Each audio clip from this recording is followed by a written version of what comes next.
बोलिए श्री वृंदावन बिहारी लाल की जय। जय राधा रानी सरकार की जय। जय श्रीमद् भागवत महापुराण की जय। श्री भागवत भगवान की है आरती, पापियों को पाप से है तारती। श्री भागवत भगवान की है आरती, पापियों को पाप से है तारती। श्री भागवत भगवान की है आरती, पापियों को पाप से है तारती। श्री भागवत भगवान की है आरती, पापियों को पाप से है तारती। ये अमर ग्रंथ ये मोक्ति पंथ ये पंचम वेद निराला है, नव ज्योति जगाने वाला है। ये अमर ग्रंथ ये मुक्ति पंथ ये पंचम वेद निराला है, नव ज्योति जलाने वाला है। हरि नाम यही हरि ध्यान यही, हरि नाम यही हरि ध्यान यही, जग के मंगल की आरती, पापियों को पाप से है तारती। श्री भागवत भगवान की है आरती, पापियों को पाप से है तारती। श्री भागवत भगवान की है आरती, पापियों को पाप से है तारती। श्री भागवत भगवान की है आरती, पापियों को पाप से है तारती। ये शांति गीत पावन पुनीत, पापों को मिटाने वाला है, हरि तरस कराने वाला है। ये शांति गीत पावन पुनीत, पापों को मिटाने वाला है, हरि दरस कराने वाला है। ये सुख करनी ये दुख हरनी, ये सुख करनी है दुख हरणी, श्री मधुसूदन की आरती, पापियों को पाप से है तारती। श्री भागवत भगवान की है आरती, पापियों को पाप से है तारती। श्री भागवत भगवान की है आरती, पापियों को पाप से है तारती। भागवत भगवान की है आरती, पापियों को पाप से है तारती। ये मधुर बोल जग पंथ खोल, सन्मार्ग बताने वाला है, बिगड़ी को बनाने वाला है। ये मधुर बोल जग पंथ खोल, सत मार्ग बताने वाला है, बिगड़ी को बनाने वाला है। श्री राम यही घन श्याम यही, श्री राम यही घन श्याम यही, प्रभु की महिमा की आरती, पापियों को पाप से है तारती। श्री भागवत भगवान की है आरती, पापियों को पाप से है तारती। श्री भागवत भगवान की है आरती, पापियों को पाप से है तारती। श्री भागवत भगवान की है आरती, पापियों को पाप से है तारती। श्री भागवत भगवान की है आरती, पापियों को पाप से है तारती। श्री भागवत भगवान की है आरती, पापियों को पाप से है तारती। पापियों को पाप से है तारती, पापियों को पाप से है तारती। पापियों को पाप से है तारती। बोलिए बोलिए श्रीमद् भागवत महापुराण की जय हो। महर्षि वेदव्यास जी भगवान की जय हो। परमहंस श्री सुखदेव जी भगवान की जय हो। राजर्षि श्री परीक्षित जी महाराज की जय हो। संत विप्र हरि भगतन की जय हो। सभी प्रेम पूर्वक यथा स्थान विराजमान हो जाएं। जय हो।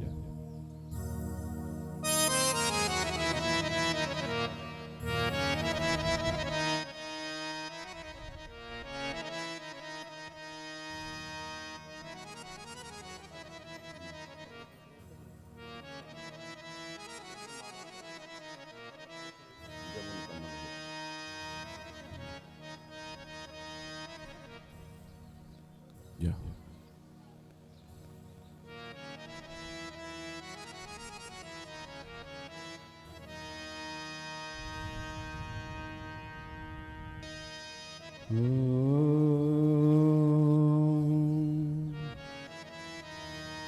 श्री गुरुवे नमः। श्रीमात पितृ चरण कमलेभ्यो नमः। स्वस्तिः श्री गणेशाय नमः।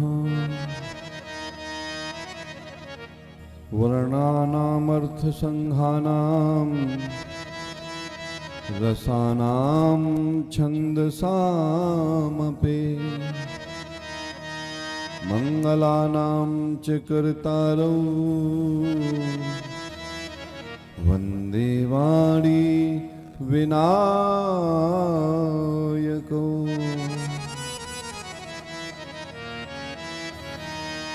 सच्चिदानंद रूपाय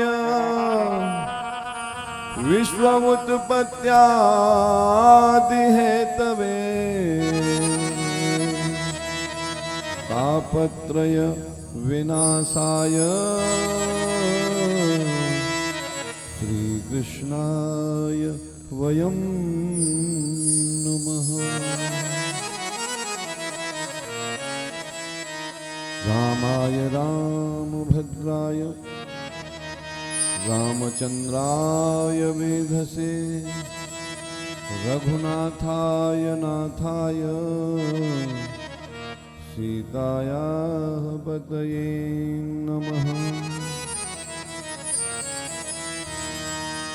कर्पूरगौरं करुणावतारं संसारसारं भुजगेन्द्रहारं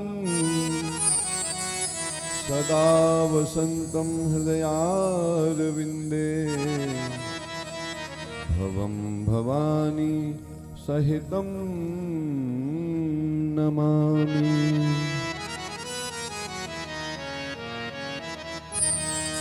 नारायणं नमस्कृत्य नरं चैव नरोत्तमं देवीं सरस्वतीं व्यासं ततो जयमुदीरयेत।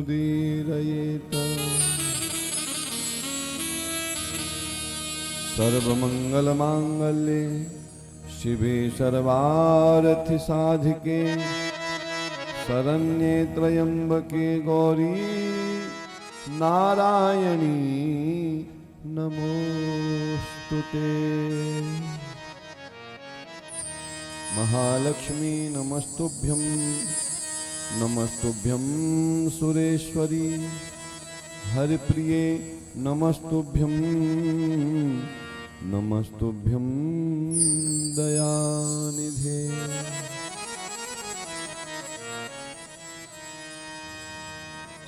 मनोजवं मारुततुल्यवेगं जितेन्द्रियं बुद्धिमतां वरिष्ठं वातात्मजं वानरयूथमुख्यं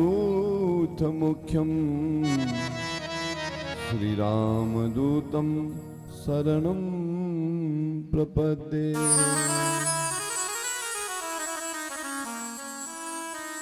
गुरुर्ब्रह्मा गुरुर्विष्णु गुरुर्देव महेश्वर गुरुः साक्षात् परं ब्रह्म तस्मै श्री गुरुवे नमः।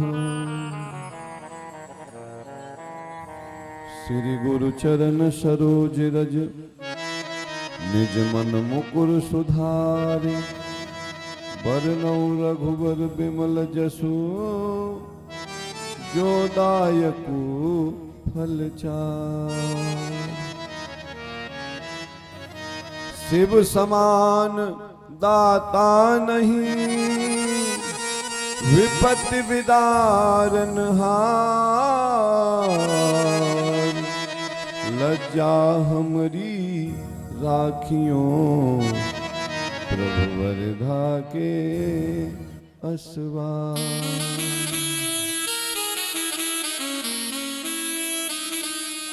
जय जय श्री राधा रमन जय जय नवल किशोर। जय गोपी चित चोर प्रभु जय जय माखन चोर। श्री राधे राधे गोविंद गोविंद राधे। श्री राधे राधे गोविंद गोविंद राधे। श्री राधे राधे गोविंद गोविंद राधे। श्री राधे राधे गोविंद गोविंद राधे। भज राधे राधे गोविंद गोविंद राधे। भज राधे राधे गोविंद गोविंद राधे। जय राधे राधे गोविंद गोविंद राधे। जय राधे राधे गोविंद गोविंद राधे। हे राधे राधे गोविंद गोविंद राधे। जय राधे राधे गोविंद गोविंद राधे। गोविंद राधे जय गोपाल राधे। गोविंद राधे जय गोपाल राधे। गोविंद राधे जय गोपाल राधे। गोविंद राधे जय गोपाल राधे। राधे राधे गोविंद गोविंद राधे। जय राधे राधे गोविंद गोविंद राधे। भज राधे राधे गोविंद गोविंद राधे। भज राधे राधे गोविंद गोविंद राधे।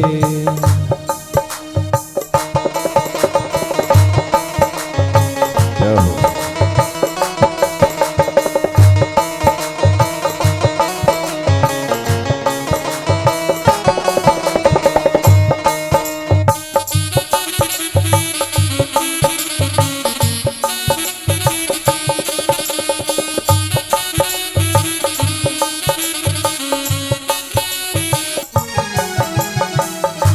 गोविंद राधे जय गोपाल राधे।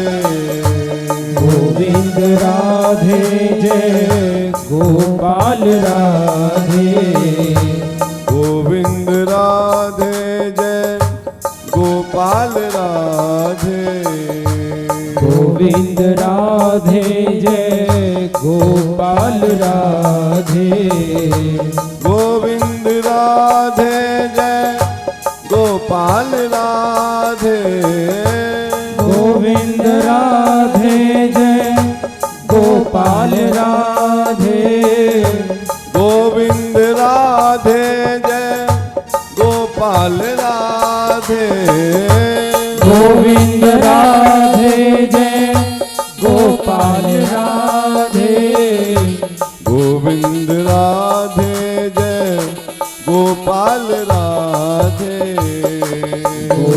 गोविंद राधे जय गोपाल राधे। गोविंद राधे जय गोपाल राधे।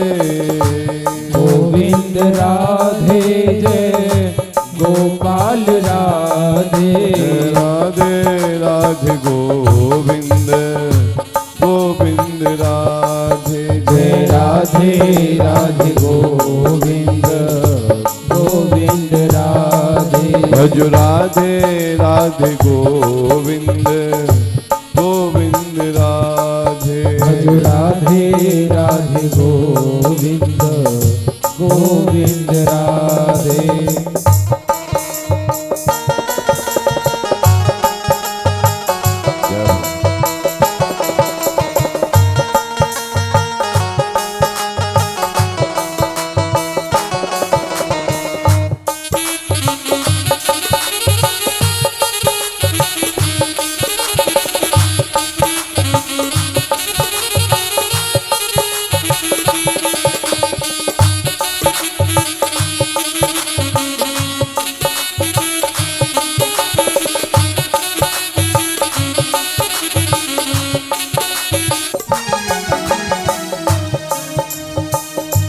गोविंद राधे जय गोपाल राधे।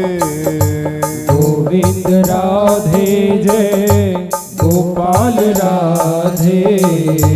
गोविंद राधे जय गोपाल राधे।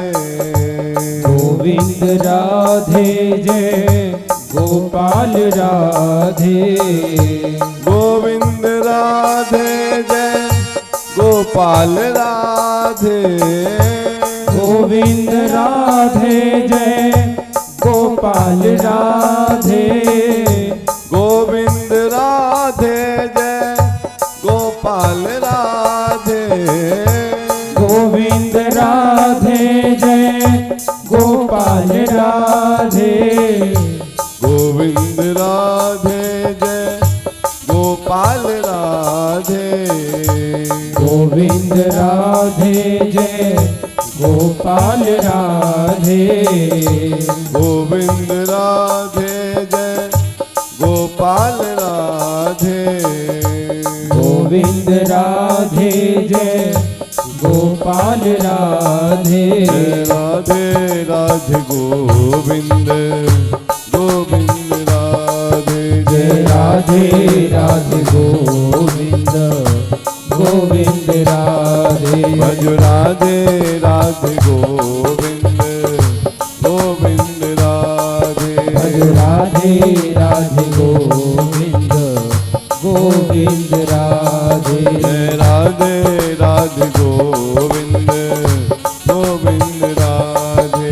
राधे राधे गोविंद गोविंद राधे। श्री राधे राधे गोविंद गोविंद राधे। जय राधे राधे गोविंद गोविंद राधे। श्री राधे राधे गोविंद गोविंद राधे। जय राधे राधे गोविंद गोविंद राधे। जय राधे राधे गोविंद गोविंद राधे। जय राधे राधे गोविंद गोविंद राधे।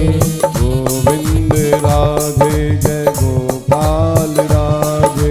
गोविंद राधे जय गोपाल राधे। गोविंद राधे जय गोपाल राधे।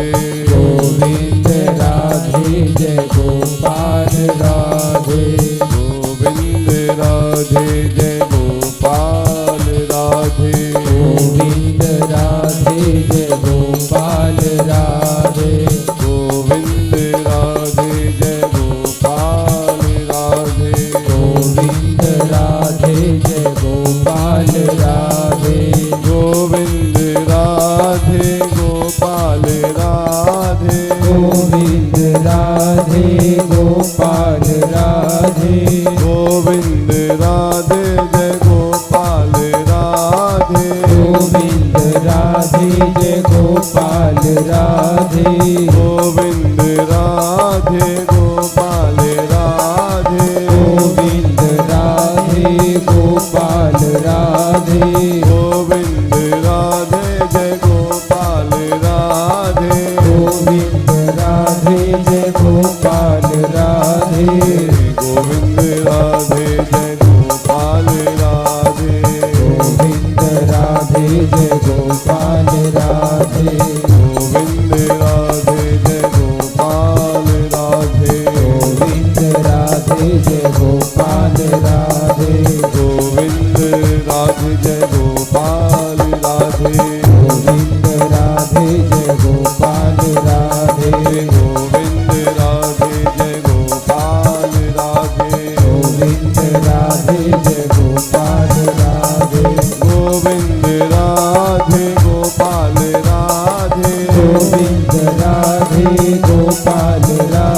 गोपाल राधे गोविंद राधे जय गोपाल राधे गोविंद राधे जय गोपाल राधे गोविंद राधे जय गोपाल राधे गोविंद राधे जय गोपाल राधे गोविंद राधे जय गोपाल राधे गोविंद राधे जय गोपाल राधे गोविंद राधे जय गोपाल राधे गोविंद राधे जय गोपाल राधे गोविंद राधे जय गोपाल राधे गोविंद राधे जय गोपाल राधे गोविंद राधे जय गोपाल राधे जय राधे राधे गोविंद गोविंद राधे जय राधे राधे गोविंद गोविंद राधे जय राधे राधे गोविंद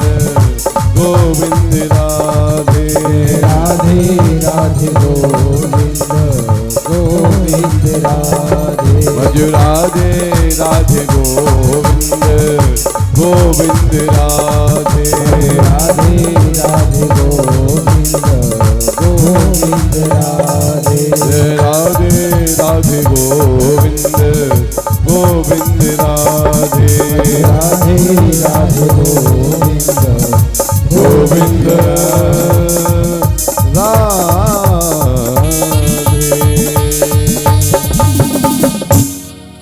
कथा प्रारंभ होत है सुनहु वीर हनुमान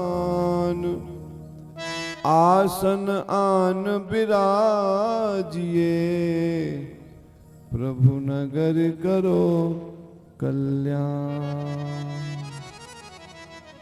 बोलिए सद्गुरुदेव भगवान की जय हो। परात्पर ब्रह्म अखंड ब्रह्मांड नायक सच्चिदानंद घन आनंद कंद परम ब्रह्म परमात्मा जगत जननी अपनी आह्लादिनी शक्ति श्री राधा रानी के साथ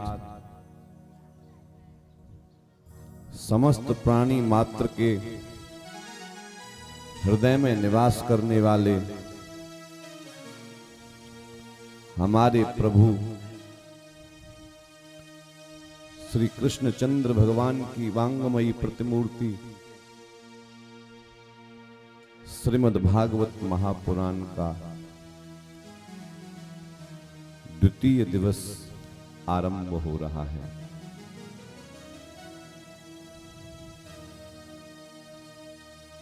रंग भरनी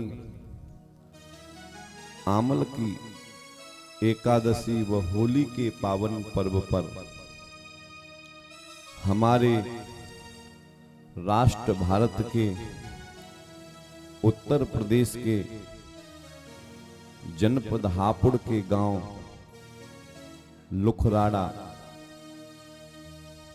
बस्ती में श्री राधा कृष्ण मंदिर के प्रांगण में यजमान परिवार श्रीमान नवदीप शर्मा जी सुपुत्र श्री राजेंद्र प्रसाद शर्मा जी आपके निज निवास के कथा पांडाल परिसर में विराजमान अप्रत्यक्ष रूप में समस्त शक्तियां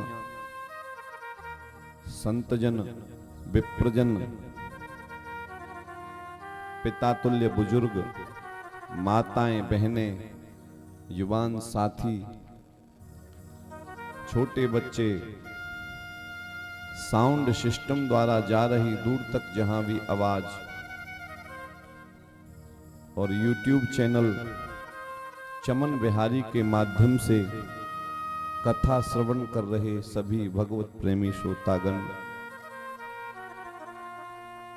व्यासपीठ से आप सभी को मेरा सादर प्रणाम। राम राम राधे राधे।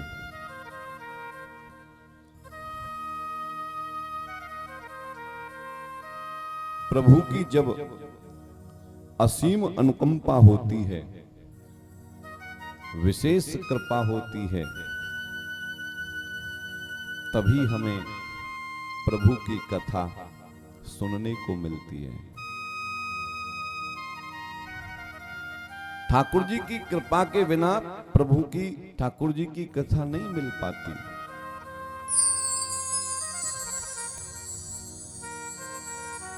यह गुण साधन ते नहीं होई, तुम्हारी कृपा पाव कोई कोई। इस साधन से गुण नहीं हो पाता, लेकिन कृपा प्रभु की हो जाए तो कोई कोई बिरला इसे पा लेता है। अच्छा, कभी कभी प्राप्त भी हो जाए,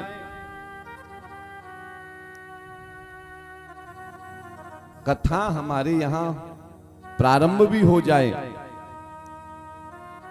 हमें सुनने को भी मिल जाए, लेकिन किन्हीं कारणों से उस कथा को हम सुनने नहीं पहुंच पाते। कथा पांडाल में पहुंच नहीं पाते,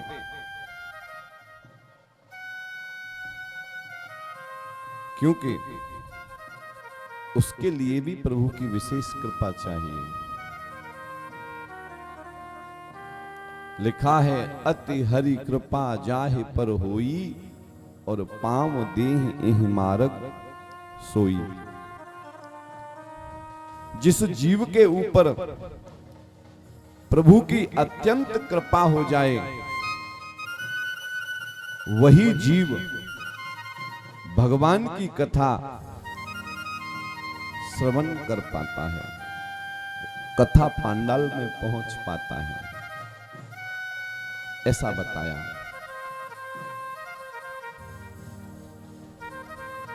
तो हम सब के ऊपर बड़ी कृपा ठाकुर जी की हुई है, जो कि प्रभु की कथा श्रवण करने को हमें मिल रही है। कल की कथा में हम सब ने श्रीमद् भागवत महापुराण की कथा का महात्म श्रवण किया। सब प्रकार से जीव का कल्याण करने वाली है ये प्रभु की कथा।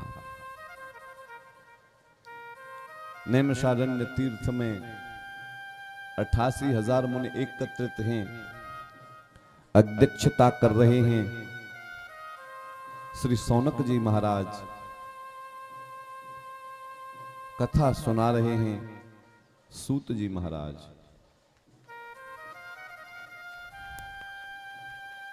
बताया श्रीमद् भागवत महापुराण की कथा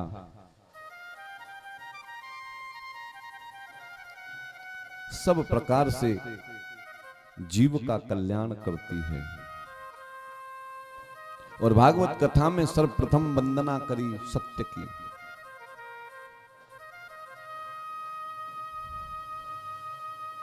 सत्यम परम धीमहि, सत्य ही परमात्मा है, परमात्मा ही सत्य है। इसलिए हम सबको ये सदैव प्रयास करना चाहिए कि सत्य वचन ही बोले जाएं, झूठ न बोला जाए। कभी कभी हम झूठ को इतना बोलने लगते हैं कि वो झूठ हमारे स्वभाव में आ जाता है, हमारी आदत बन जाता है। कोई जरूरत नहीं, कोई आवश्यकता नहीं, फिर भी मिथ्या भाषण करते हैं, झूठ पर झूठ बोले चले जाते हैं। कभी मनन चिंतन करके ये देखा जाए कि हमने प्रातः वेला जग से जगे और जब तक सोए उस बीच में कितनी बार झूठ बोला, और जो भी झूठ बोला तो किस हेतु से बोला, किस कारण से बोला, क्या वो जरूरी था झूठ बोलना? तो हम पाएंगे कि कोई जरूरी नहीं था, यूं ही हमने बोल दिया। इसलिए मिथ्या भाषण करने से, झूठ बोलने से बचना चाहिए। जो सत्य पर अडिग रहते हैं जो सत्य का भाषण करते हैं, सहज में ही प्रभु की प्राप्ति उन सबको, उन लोगों को हो जाती है, क्योंकि सत्य स्वयं परमात्मा है, सत्य स्वयं ईश्वर है। इसलिए हम सबको भी ये निश्चित रूप से संकल्प लेना चाहिए कि हम सदैव सत्य ही बोलेंगे। जब हम सत्य बोलेंगे तो प्रभु जो सत्य स्वरूप हैं, जो परमात्मा हैं, वो हमारे ऊपर कृपा करेंगे और हमें दर्शन देंगे।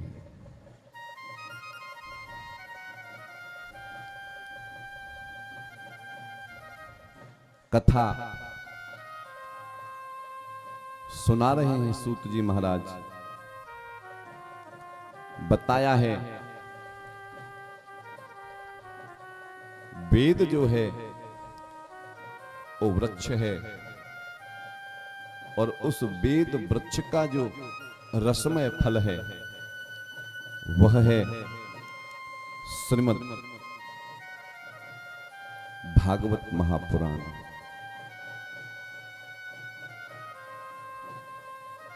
संतों ने, विद्वत जनों ने बताया है कि इस फल में न छिलका होता है, न गुठली होती है, ये रसमय फल है।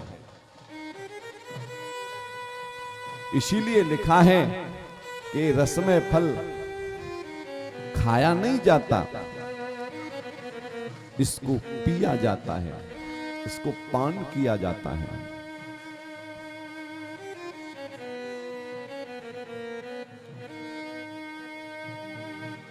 और निश्चित भी नहीं कि कितना पान करना है, कितना पीना है, बस पीते चले जाना है, पीते चले जाना है, पीते चले जाना है।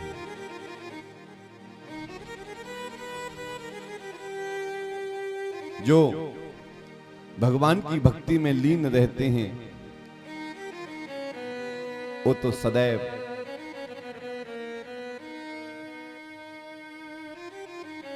प्रभु की कथा में प्रेम बनाए रखते हैं, प्रभु की कथा सुनते रहते हैं। हर बार प्रभु की वही कथा सुनते हैं, लेकिन प्रत्येक बार कथा सुनने का जो अनुभव होता है, जो आनंद होता है, वो अलग होता है, बढ़ता ही जाता है, बढ़ता ही जाता है। ऐसी प्रभु की कृपा, ऐसी प्रभु की कथा।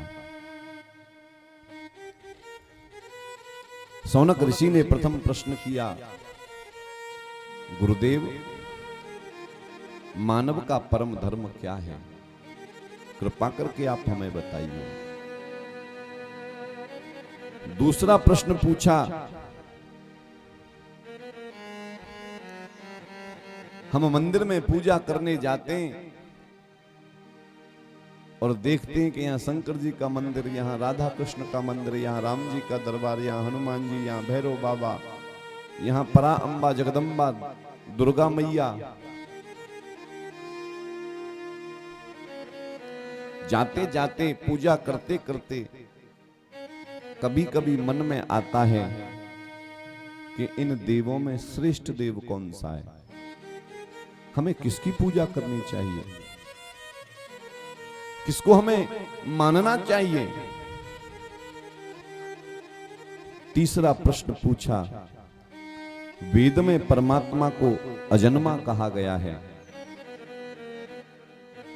और जब परमात्मा अजन्मा ही है तो वो फिर जन्म लेकर कौशल्या के गर्भ से राम बनकर क्यों आता है? देवकी के गर्भ से कृष्ण का अवतार क्यों धारण करता है? क्यों उसे यशोदानंदन कहते हैं? अजन्मा है तो जन्म क्यों लेता है, और जन्म ले लेता है तो फिर अजन्मा कैसे बना रहता है? कृपा करके हमें बताइए। चौथा प्रश्न पूछा, ए भगवान अवतार भी धारण करते हैं तो उनके प्रमुख अवतार कितने होते हैं? पांचवा प्रश्न पूछा, कि प्रभु की कथा, प्रभु की लीला,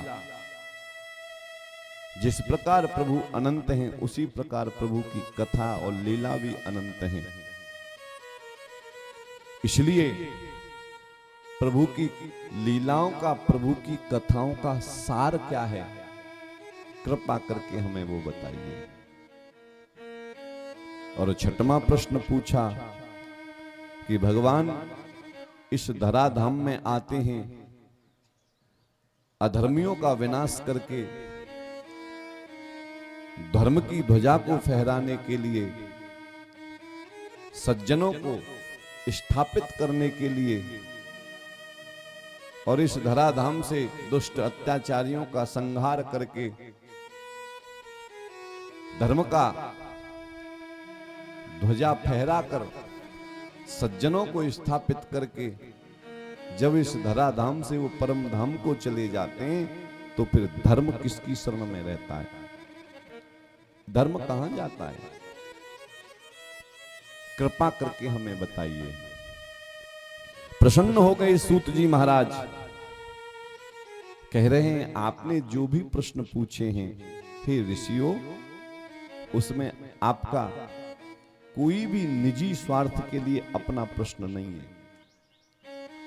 जितने भी प्रश्न पूछे हैं सब प्रश्न जगत के कल्याण के लिए तुमने पूछे हैं, समाज के कल्याण के लिए तुमने पूछे हैं। मुझे बड़ी प्रसन्नता है। सर्वप्रथम मैं परमहंस सुखदेव भगवान का नमन करके आपको कथा सुनाऊंगा। बोलिए परमहंस श्री सुखदेव भगवान की जय हो। हे ऋषियों, जिन सुखदेव भगवान ने शमीक ऋषि के पुत्र संगी ऋषि द्वारा दिए गए श्राप तक्षक सर्प के डसने से, हे परीक्षित, 7वें दिन तुम्हारी मृत्यु हो जाएगी, उस परीक्षित को 7 दिन में श्रीमद् भागवत महापुराण की कथा सुनाई और मृत्यु से पहले ही परीक्षित को मुक्त कर दिया। ऐसे हैं परमहंस सुखदेव भगवान। उनके चरणों में हमने नमन किया। ऋषि कहने लगे, गुरुदेव कृपा करके आप हमें बताइए, ये परमहंस सुखदेव भगवान किसके पुत्र हैं, कैसे जन्म लेकर आए, हम इनकी कथा सुनना चाहते हैं। प्रसन्न हुए सूत जी कहने लगे, अवश्य मैं सुखदेव भगवान के अवतार की कथा आपको अवश्य सुनाऊंगा। कहते हैं गोलोक धाम में राधा रानी की गोद में एक सुख पक्षी खेलता है, एक तोता खेलता रहता है। कृपा करके किशोरी जी अपने हाथ से उस तोता के मस्तक को सहलाती हैं और लीला करते करते एक दिन कहने लगती हैं, पुत्र शुक्र, अब तुम मृत्युलोक में जाओ, पृथ्वी लोक पर जाओ, धराधाम में जाओ और प्रभु के नाम का प्रचार और प्रसार करो। लोगों में ठाकुर जी के नाम की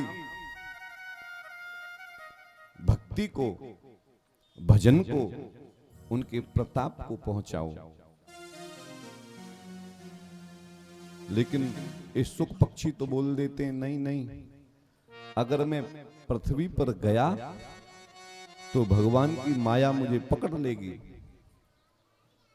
मैं यहां जितना भी भजन प्रभु का ध्यान कर लेता हूं, वहां मृत्युलोक में जाकर मैं नहीं कर पाऊंगा। लेकिन जब किशोरी जी बार बार बोलती हैं और सुख पक्षी बार बार मना करते हैं, तब स्वयं प्रभु को कहना पड़ा, हे सुख, तुम जाओ, मेरी माया तुम्हारे ऊपर कोई प्रभाव, कोई असर नहीं करेगी।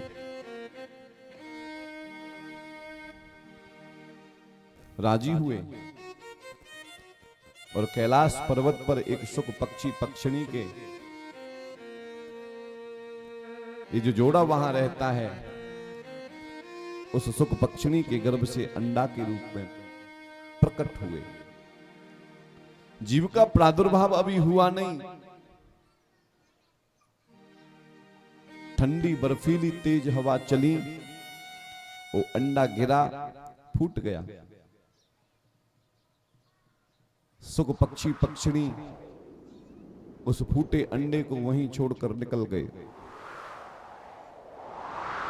ये सुख पक्षी पक्षिणी अंडे को छोड़कर गए और कुछ ही समय बाद देवर्षि नारद के मन में आया कि सुखदेव का प्राकट्य होना चाहिए। लीला करते करते नारद जी पहुंच गए कैलाश पर्वत पर और माता पार्वती के चरणों में जाकर प्रणाम किया। प्रसन्न हुई पार्वती मैया, कहने लगी, हे देवर्षि नारद, बहुत दिन में आपका आना हुआ, कहां रहे? रहा कहां मैया? एक बार पृथ्वी लोक पर घूमने गया,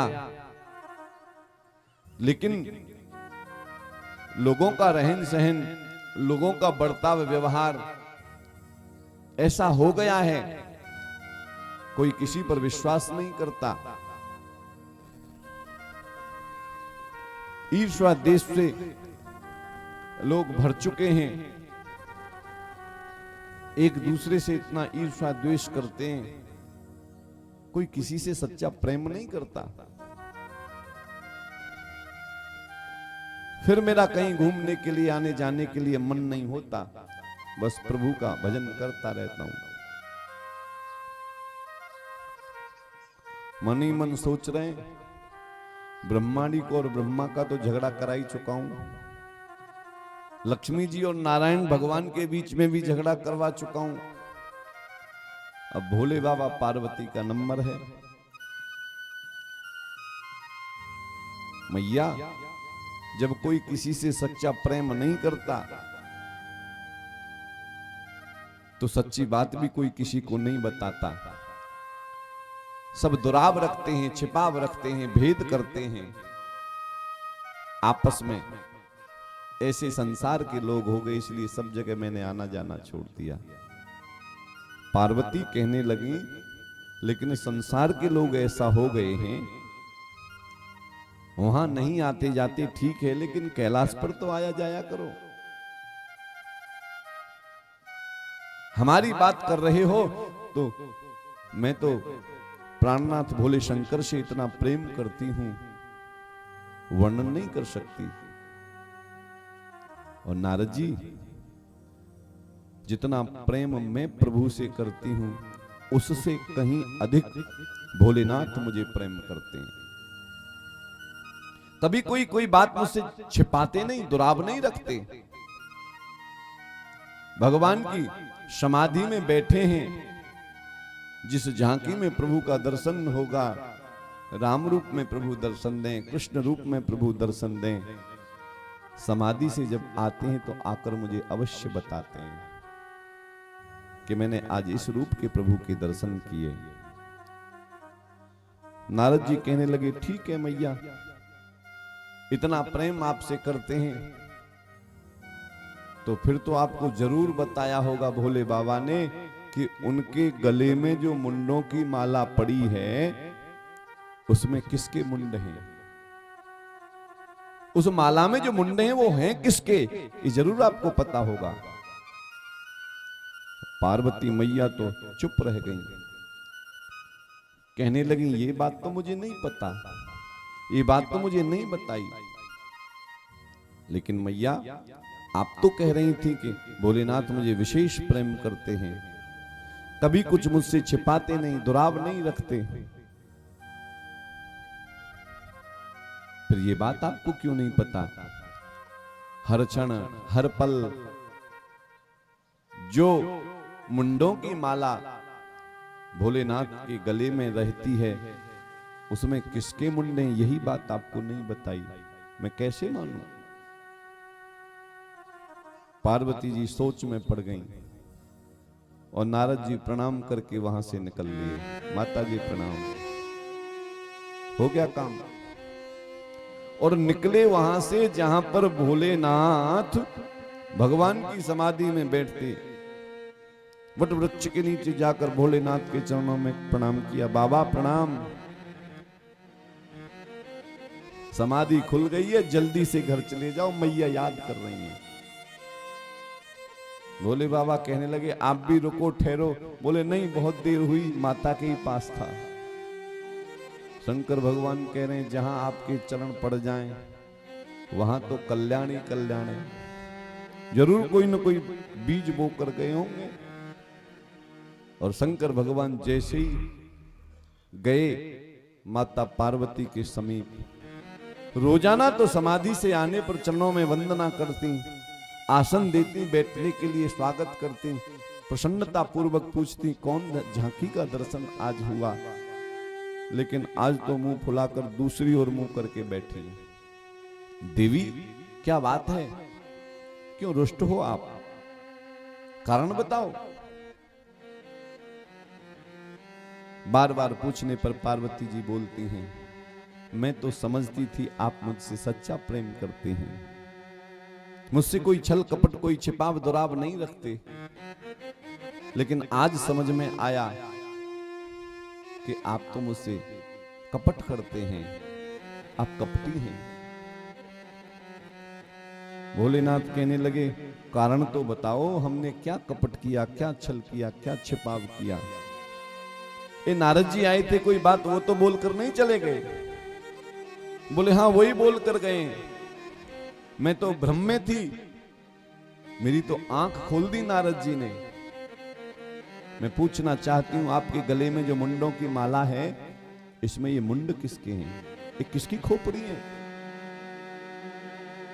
शंकर भगवान जोर से हंसे, कहने लगे देवी जब ये जानोगी कि ये किसके मुंड हैं तो समझ जाओगी कि हम आपको कितना प्रेम करते हैं। ये किसी और के मुंड नहीं, ये तुम्हारे ही मुंड हैं। जिस जिस जन्म में आप तपस्या करके मुझे पति के रूप में पाती हैं, उस शरीर जब तुम्हारा पूरा होता है उसी का मुंड में माला में पिरो लेता हूं। बस तुम्हारे उस जन्म की भी याद बनी रहती है, उस जन्म को भी मैं प्रेम करता रहता हूं, इतना प्रेम मैं आपसे करता हूं। शंकर भगवान को लगा ये बात सुनकर पार्वती प्रसन्न हो जाएंगी, लेकिन पार्वती तो और नाराज हो गई। कहने लगी मैं तो समझती थी आप केवल कपटी हैं, लेकिन आप तो महाकपटी निकले।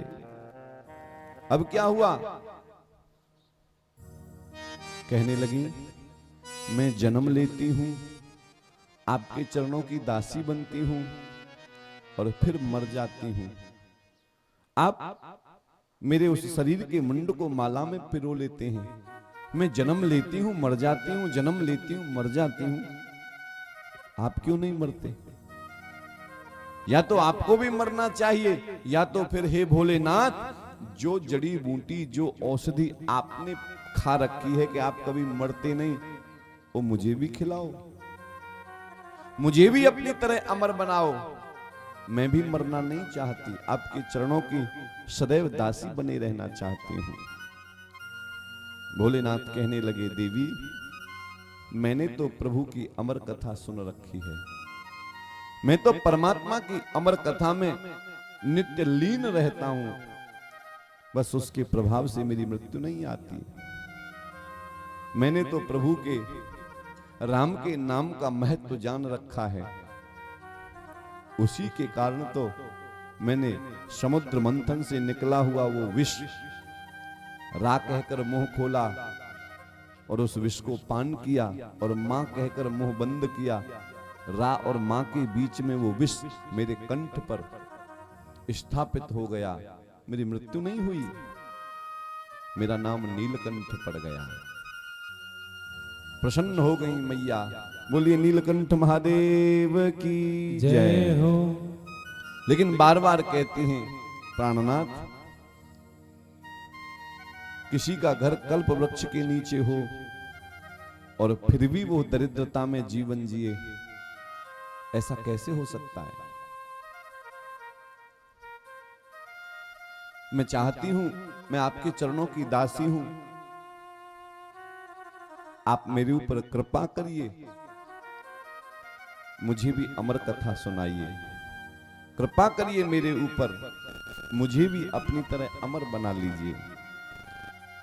प्रसन्न हो गए भोलेनाथ, कहने लगे देवी मैं आपको अमर कथा सुनाऊं। जब जब मैं प्रभु की कथा कहता हूं तो नेत्र बंद हो जाते हैं, प्रभु की झांकी मेरे मस्तिष्क में चलती रहती है। प्रभु की झांकी का दर्शन करते करते मैं कथा सुनाता हूं। और देवी कथा की ऐसी महिमा है कि जो कथा सुनते हैं उन्हें अक्सर निद्रा देवी का प्रभाव हो जाता है, नींद आने लगती है। इसलिए मैं कथा सुनाता रहूं, तुम हुंकार भरते रहना, ओम ओम का उच्चारण बोलते रहना, ताकि मुझे पता रहे कि तुम कथा सुन रही हो, जागृत अवस्था में हो। पार्वती जी प्रसन्न हुई। शंकर भगवान ने डमरू निनाद किया, जितने भी जीव जंतु वहां पर थे सब वहां से चले गए और ऊंचे स्थान पर बैठकर पार्वती जी को शंकर भगवान अमर कथा सुना रहे हैं। हमारे ब्रज के रसिक जनों ने गाया है, कैलासन पर महादेव जी बैठे आसन मार, सुना रहे थे पार्वती को अमर कथा को सार, उमा के पड़ गए सोता, हुंकरा दे रहे हो तोता। कथा सुनाते जा रहे हैं भोलेनाथ, आनंद हो रहा है पार्वती को। एक दिन की कथा हुई, दूसरे दिन की हुई, तीसरे दिन की हुई, चौथे दिन की हुई, पांचवें दिन की कथा में माता पार्वती की आंख लग गई। पहले दिन की कथा के प्रभाव से जो सुख पक्षी पक्षिणी का अंडा फूटा पड़ा था वो साबित हो गया। दूसरे दिन की कथा के प्रभाव से उस अंडे में जीव का प्रादुर्भाव हो गया। तीसरे दिन की कथा के प्रभाव से पुनः अंडा वह चटक गया और उसमें से नन्हा सा एक सुख पक्षी प्रकट हो गया। चौथे दिन की कथा के प्रभाव से प्रेम पूर्वक प्रफुल्लित होता हुआ वो शुक पक्षी आनंदित होकर कथा सुन रहा है। और पांचवें दिन की कथा में जैसे ही पार्वती की आंख लगी, नन्हा सा शुक पक्षी सोच रहा है कि मैया ने तो ओम ओम बोलना बंद कर दिया, जब प्रभु जानेंगे कि पार्वती सो गई तो कथा सुनाना बंद कर देंगे और मैं भी कथा से वंचित रह जाऊंगा। इसलिए वो नन्हा सा पक्षी ओम ओम का उच्चारण बोलने लगा। जिस प्रकार पार्वती जी ओम ओम का उच्चारण कर रही थी, उसी प्रकार ये सुख पक्षी भी ओम ओम का उच्चारण कर रहा है।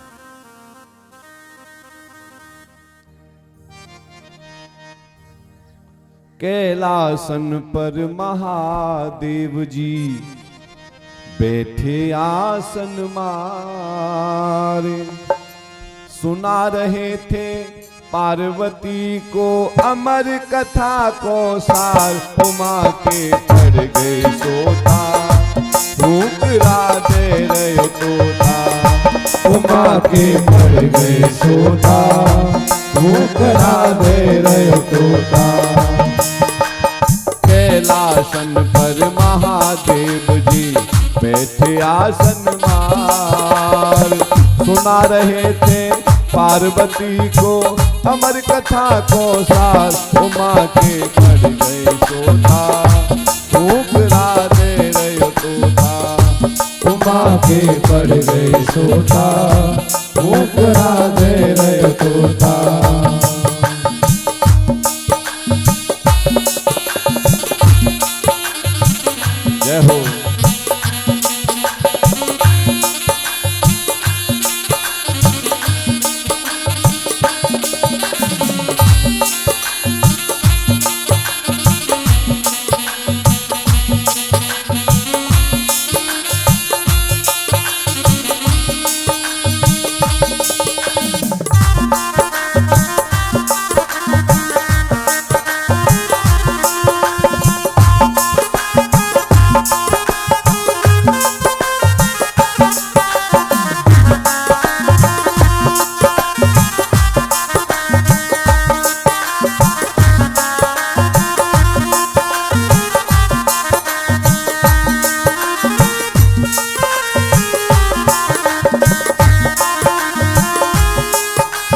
कथा सुनाई और नींद उमा को आई। जब शिव ने कथा सुनाई, जब नींद उमा को आई। जब शिव ने कथा सुनाई और नींद उमा को आई। जब शिव ने कथा सुनाई, जब नींद उमा को आई। धोखे में ये तोता रहो, राह में राह मिलाई। धोखे में ये तोता रहो, राह में राह मिलाई।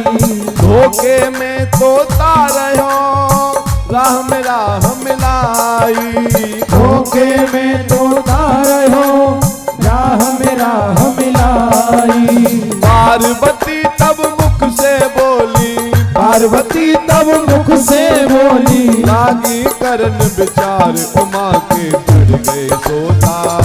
फूकरा दे रहे तोता, उमा के पड़ गए सोता। मुकरा दे रहे तोता। कैलासन पर महादेव जी बैठे आसन मार। सुना रहे थे पार्वती को अमर कथा को सार। उमा के चढ़ गए सोता, फूकरा दे रहे तोता। उमा के पड़ गए सोता। मुकरा दे रहे तोता।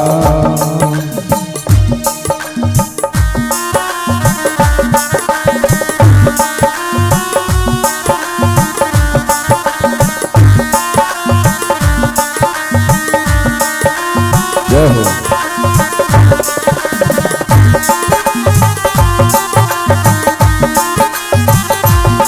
ताली बजाते हुए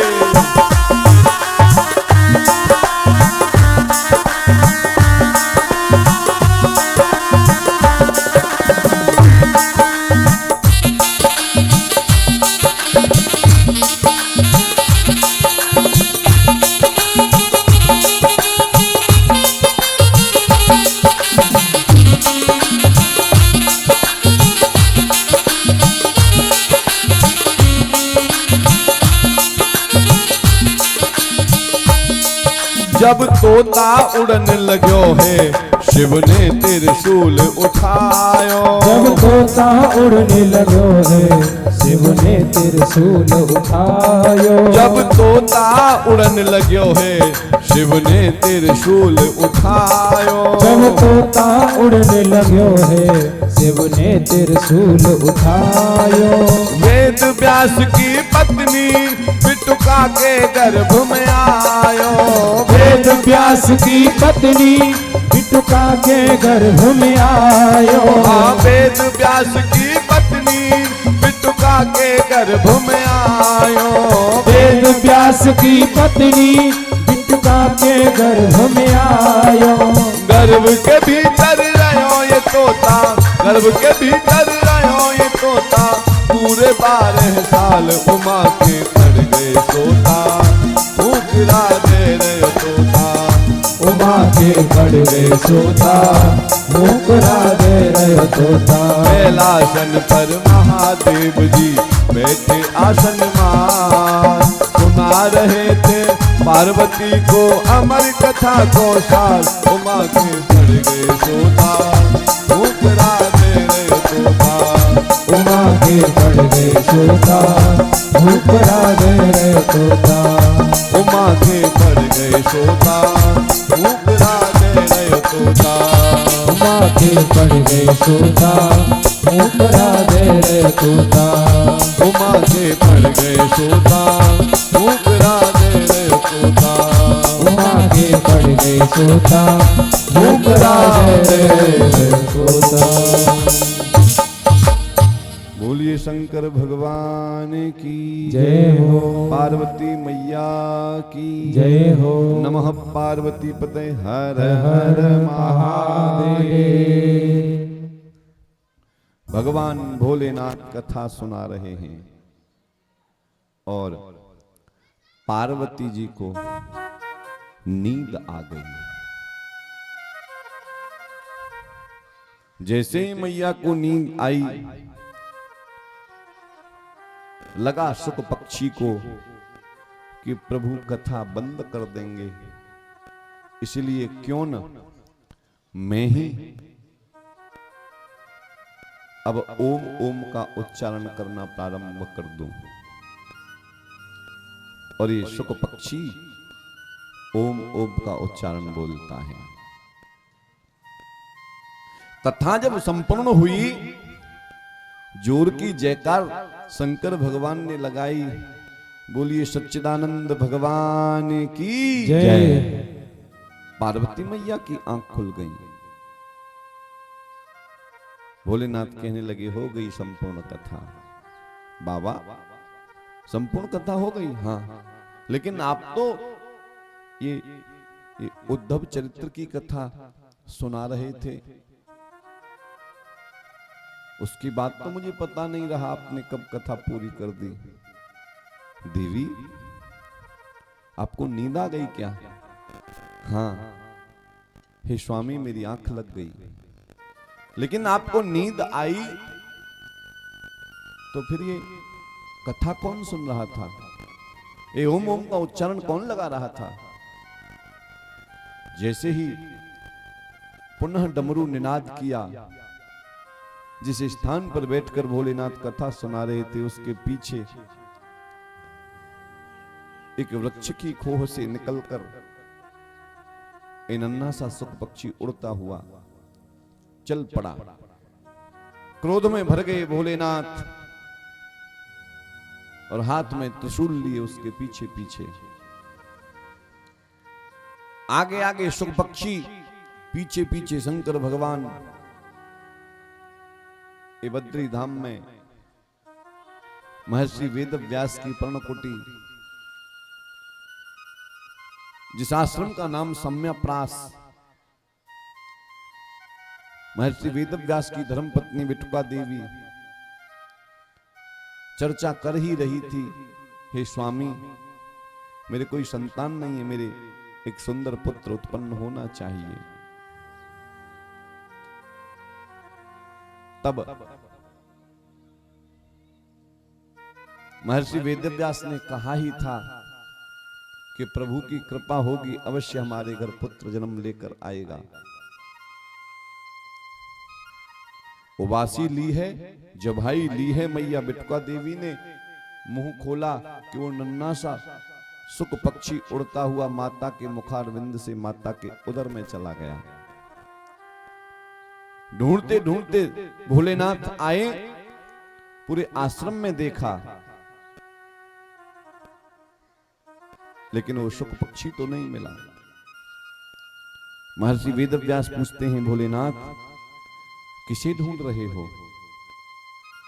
कहने लगे एक चोर आया है, उस चोर को ढूंढ रहा हूं। कैसा चोर? क्या चोरी करके लाया आपकी? भोलेनाथ कहने लगे चोरी से उसने भगवान की कथा सुनी है। वेदव्यास जोर से हंसे, बोले चोर भी बड़ा गजब का है, चोरी भी करी तो वो भी भगवान की कथा की करी। हे शंकर भगवान, अगर नहीं मिल रहा तो कोई बात नहीं, भगवान की कथा ही तो चोरी से श्रवण करिए, अच्छा काम किया है। लेकिन शंकर भगवान कहने लगे उसने अपमान किया है कथा का। कथा सदैव वक्ता के मुख के सामने बैठकर सुननी चाहिए, उसने कथा वक्ता के पीठ पीछे बैठकर सुनी। कथा सदैव वक्ता के आसन से नीचे स्थान पर बैठकर सुननी चाहिए, उसने वक्ता के आसन से ऊंचे स्थान पर एक वृक्ष के ऊपर बैठकर कथा सुनी। उसने अपराध किया है कथा का, इसलिए मैं उसको जीवित नहीं छोड़ूंगा। कहने लगे महर्षि वेदव्यास लेकिन वो कथा कौन सी थी? बोले अमर कथा मैंने सुनाई। प्रभु पूरी कथा सुन के आया? बोले हाँ पूरी कथा सुन ली। फिर से महर्षि वेदव्यास हाथ जोड़कर कहते हैं जब अमर कथा उसने पूरी सुन ली तो वो तो अमर हो गया। वो अमर हो गया तो भोलेनाथ आप उसे मारोगे कैसे? इसलिए उससे जो गलती हुई, जो भूल हुई, जो अपराध हुआ, उसकी ओर से सब प्रकार से मैं आपसे क्षमा मांगता हूं। आप कृपा करिए उसके ऊपर, उसे क्षमा कर दीजिए। जाओ। और भोलेनाथ को प्रसन्न करके महर्षि वेदव्यास भेज देते हैं। शंकर भगवान चले जाते हैं और माता के गर्भ में ही समाधिष्ट होकर इस सुखदेव जी प्रभु का मंत्र जाप करते हैं, प्रभु का मनन चिंतन करते हैं। यद्यपि तो 9 मास में, 10 मास में बालक मां के गर्भ से बाहर आ जाता है, लेकिन सुखदेव जी मां के गर्भ से 9-10 मास में बाहर नहीं आए। वर्ष बीती, 2 वर्ष बीती, 4, 6, 10, ऐसा महसूस होता कि मेरे पेट में, मेरे गर्भ में, मेरे उदर में कोई तपस्या कर रहा है। बार बार माता कहती हैं महर्षि वेदव्यास से, हे स्वामी, मुझे स्पष्ट मंत्रों की ध्वनि सुनाई पड़ती है मेरे गर्भ से। वेदव्यास जी बोलते हैं, निश्चित ही आपके गर्भ में कोई भगवान का भक्त पल रहा है। महर्षि वेदव्यास बार बार कहते हैं, पुत्र, आपकी माता को कष्ट होता है, अब उदर से बाहर आइए। प्रभु की कृपा से सुखदेव बोल देते हैं, अगर मैं मातृ गर्भ से बाहर आया, पृथ्वी पर आते ही भगवान की माया मुझे पकड़ लेगी। महर्षि बोलते हैं, चिंता न करो, माया आपके ऊपर कोई असर नहीं करेगी। तब सुखदेव बोलते हैं, ये तो प्रभु की माया है, प्रभु अगर कहें तो मैं आ सकता हूं बाहर। स्वयं प्रभु आए और ठाकुर जी कहने लगे, सुखदेव आप बाहर आइए, मेरी माया का प्रभाव तुम्हारे ऊपर नहीं होगा। 12वें वर्ष में माता के उदर से, माता के गर्भ से सुखदेव भगवान प्रकट हुए और नाभि के नार को कंधा पर डालकर जंगल की ओर प्रस्थान कर गए। माता भी पुकारती रह गई, पुत्र पुत्र। महर्षि वेदव्यास भी पीछे पीछे, पुत्र सुखदेव रुको, ठहरो, कहां जाते हो? लेकिन जंगल की ओर निकल गए और जाकर भगवान के ध्यान में एक वृक्ष के नीचे समाधिस्थ होकर बैठ गए। आचार्य चंद सूत जी महाराज कहते हैं, हे सौनकादिक ऋषियों,